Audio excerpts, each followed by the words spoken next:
Hello VC, this is Roger here for another contest. This one for Brad over at H2Vinyl. 100 subs plus now contest, subscribers contest. Great channel, check him out. He's got a variety of tastes, interesting stuff he shows. I really like his channel. He's doing a deal off of the Rock-afire explosion, off of the Chunky Cheese and I can't remember what it was before that band deal. That's where he gets the name for it anyway. But what he's wanting us to do is show or tell about the music that just really dug into us, that set us on fire, that really exploded our music taste in that direction or made us delve off that way or whatever. And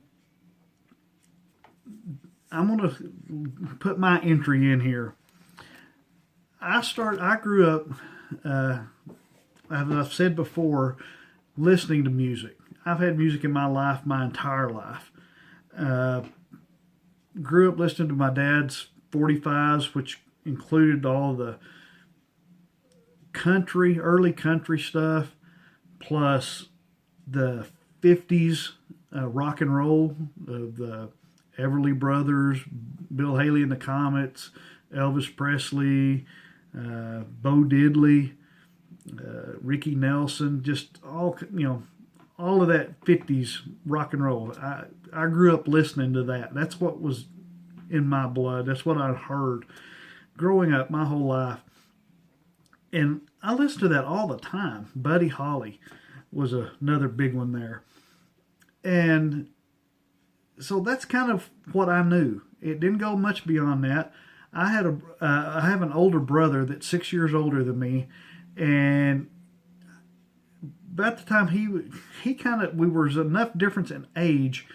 He was always doing his thing, and so we never did a lot together.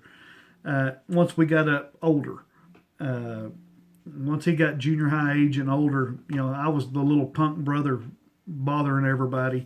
So he was always kind of off doing his thing, and his music he listened to, and I'd see his 8-track sitting around and stuff, but I didn't know who they were. I didn't know what they were, and didn't really care at the moment.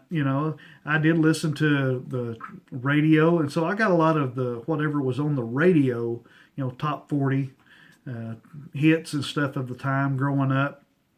But I had a good friend of mine that I got spending a lot of time with, and go spend the night with him. He'd come spend the night with me. And Daniel. And Daniel, if you ever watch this, thank you for introducing me to some music that set me off, that I appreciate it more than you'll ever know. He introduced me to all kinds of different rock and roll of the 70s. Now, what I'm fixing to get in is in about 1975, I was about 6th grade. Daniel introduced me to a band, and I don't have their first 3 records for some reason. I've never bought them. I've looked for them. Now that I've really got to where I could get them, they're not around, and I'm not willing to pay the price for some of them. So I keep biding my time. Maybe one of these days I'll get them. But he showed me this band, and when he did, it just blew my mind. And a couple of years later, I was able to buy this record from them. But I'm going to go back from this record, this. It was Kiss. That shock value. Like I said, I grew up listening to 50s rock and roll, standard airplay, top 40 hits. Kiss was not on that top 40 hits.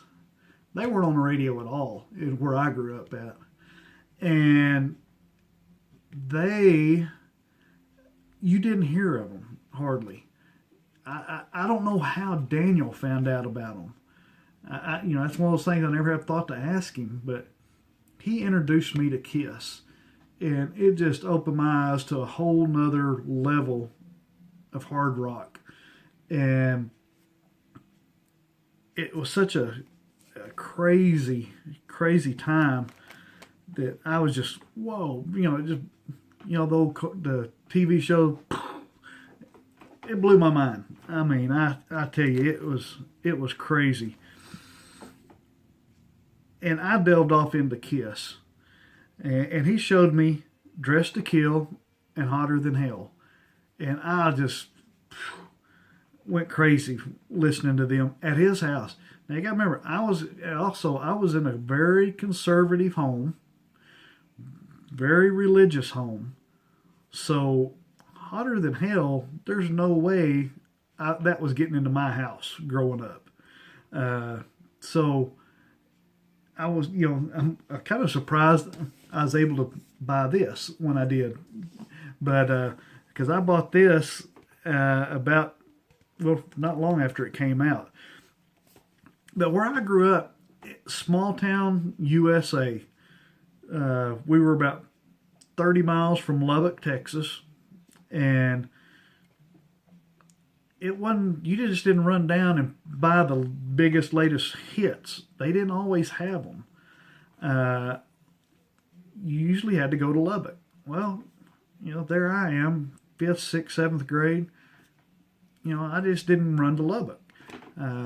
We made special trips. Those were once every couple of months, maybe, that we would run to Lubbock. And I was with my parents, and we'd go to where they were wanting to go, not where I got to choose to go. So my limit to music was radio, whatever radio was playing, and then whatever I got from my friends. And some from my brother, but mainly from Daniel. Me and Daniel, he opened my eyes to a lot of stuff. And I started buying the magazines and stuff, Hit Parader, Circus Magazine, and looking at and reading about them and all the different groups, but mainly Kiss. Man, everyone that had Kiss, man, I'd definitely devour it and keep it and put it to the side. And in about the summer of '77, going into my 8th grade year, right before that we moved, I was able to buy this. And then I moved my 8th grade year to another town about 20 miles further away from Lubbock, and even further out in the sticks, or not even the sticks, out in the sand, because I'm West Texas, out in the dirt. And it was even smaller town. We had one drugstore that had a rack of about maybe 30 records in it, 40 at the most, I would think. And they were a very staunch religious couple. Went to church with them and everything. So, they kind of watched what they put in their rack and stuff too. So Kiss did not show up in their racks either, hardly. And so my exposure there again was not that great with Kiss, but I was still magazine. Man, I'd buy magazines right and left. But when I moved to this town, I found some other guys that were just as crazy about Kiss as I was. Matter of fact, that's the year the Kiss trading cards came out. And we all went nuts. And believe it or not, our junior high and high school had open campus for open lunch campus, so we could go off campus at lunch. And there was a little hamburger joint across the street that a lot of us would go there and get a hamburger at lunch and then go back. And me and my buddies got to where we'd get our lunch money, and instead of going buying lunch, we would run halfway across town, running, mind you, on foot, running down across town to a little convenience store that had the Kiss trading cards, and we'd spend our lunch money on the Kiss trading cards. And then we'd get that and come back, and we'd be ripping them open and seeing who got what and comparing and swapping and trading. And so there I was head over heels with Kiss. Me being a drummer, of course, my walls started getting covered with stuff like this,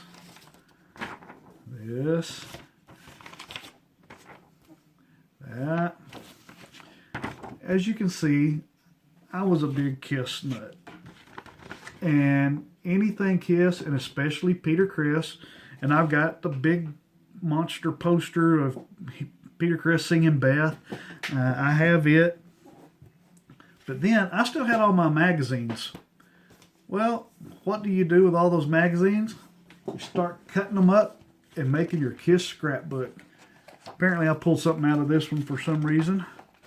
But as you can see, turn that a little bit, I was definitely a Kiss fan. I wished I had my magazines back now, but I shredded them, and you can see different stuff I pulled out. But man, if it had Kiss in it, it went in the scrapbook. Pictures got cut out, they went in. And I tell you, like I said, you can tell this is several pages. I'll skip over here, so we won't look at everything. But it's all pictures. It's Kiss. Every bit of it. So this was my Kiss scrapbook. Well, like I showed, I had some pictures. I had other stuff that I'd done. Posters. My walls were covered with Kiss. Whoop. There's some stuff that's still loose in there. Anyway, you get the point. You think I like Kiss? Yeah, I like Kiss. I did some drawings. I don't know if you can see that. There's a Peter Criss drawing I did back when I was about a freshman, probably in high school. 8th grade freshman, probably 8th grade. Peter Criss. But Kiss Deluxe. Well, then I bought this record. And you would have thought the 4 of us guys that were so crazy about Kiss had died and gone to heaven. This album just rocked our world, man. Kiss Live. We listened and listened and listened and listened and listened some more to Kiss Alive. And I tell you, it was, oh man. You guys that are nuts about a group, you know what I'm talking about. That's the way I was about Kiss. And of course, what does every Kiss fan do, especially if there's 4 of you? You got to get the paint out. There we were. And of course, me being the drummer, you can see here I am, right there. I was a drummer. Guy Ace here, he was a drummer.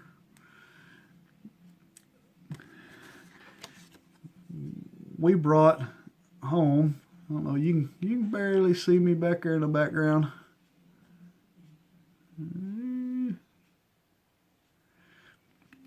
But we brought home my snare drum. We were all in high school or in the junior high band. I'd bring home my snare drum. He brought home his snare drum. We had a buddy that loaned us his snare drum. It seemed like I had one more. Oh, I got one from school. That was an old shell that was cracked on it, and the cover had been coming off of it. But our band director says, "Yeah, go ahead and take it.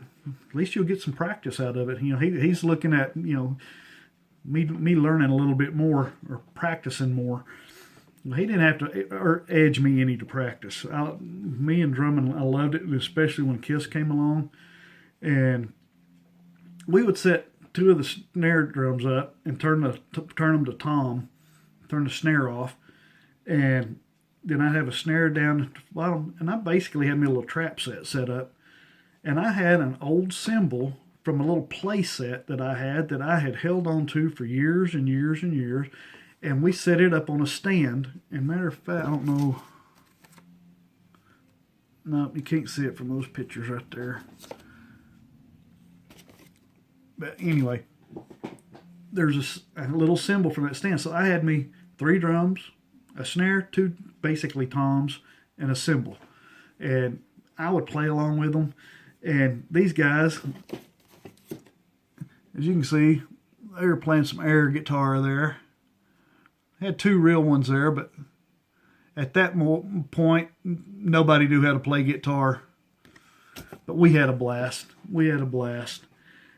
We even put on concerts. A buddy of mine's at the guy that plays Gene here. We'd go to his house and put on a concert. We built stairs up the side of his room. He had a big room. We built stairs up sides of them. The Kiss Alive. We built the stairs to look like the stairs here, kind of. My drums would be in the middle. And we just get out there and play. We sold tickets to the kids in school for $0.25 a piece to come watch us play. We had, if you remember the old 8-track loudmouth, that you pop the 8-track in the side of it, and then it had the microphone, you could sing along with it. We had one of those, and that was our mic. And we set that up there, and we put on Kiss Alive, and then later Alive 2, and crank that. That buddy of mine, he had a loud system. We'd just crank it up. We'd get after it. Those guys would be playing away air guitar and with those guitars, and I'd be playing along with the drums and stuff.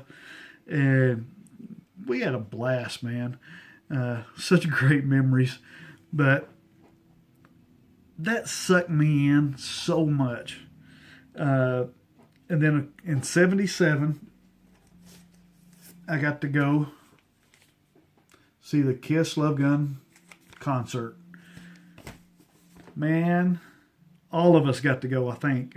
From best of my memory, all four of us got to go with different groups of people. I got to go with my older brother and his girlfriend at the time, and they may have even been married. But anyway, it was, oh man, what a great concert.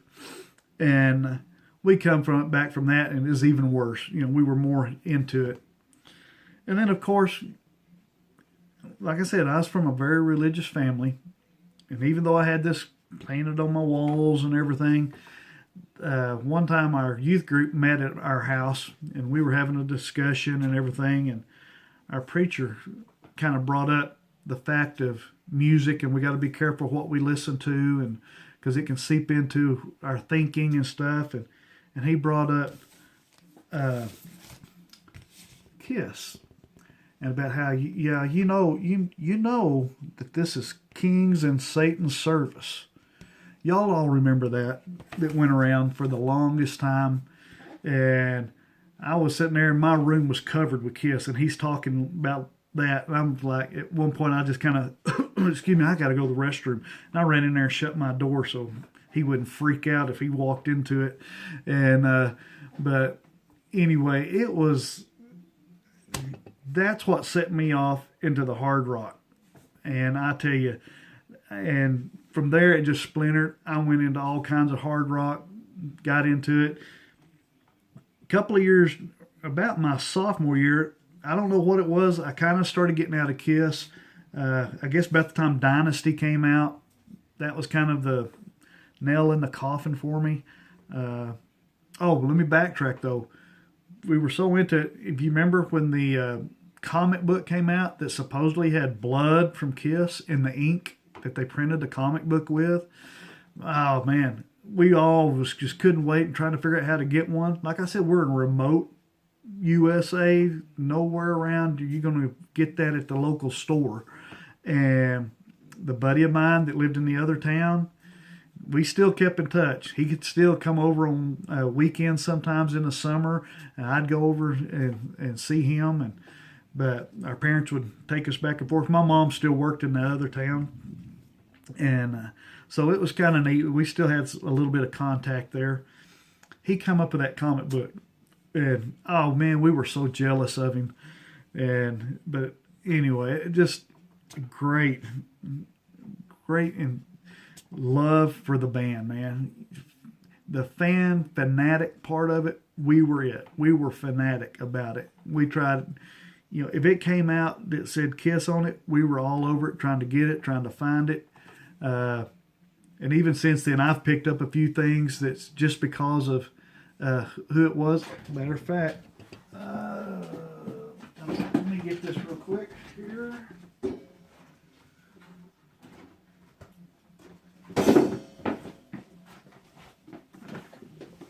I still pick up stuff every once in a while. I don't go crazy over it, but I saw this one. My son-in-law was in the Marines, and we went to California and helped him and my daughter move back to Texas. And while we were there, I ran across this. I thought, man, I can't pass this up. The Kiss Pez dispensers. I was like, man, you got to get that. Got to get that. So I still pick stuff up every once in a while. But yeah, I guess once you're a fan, you're always a fan to some degree.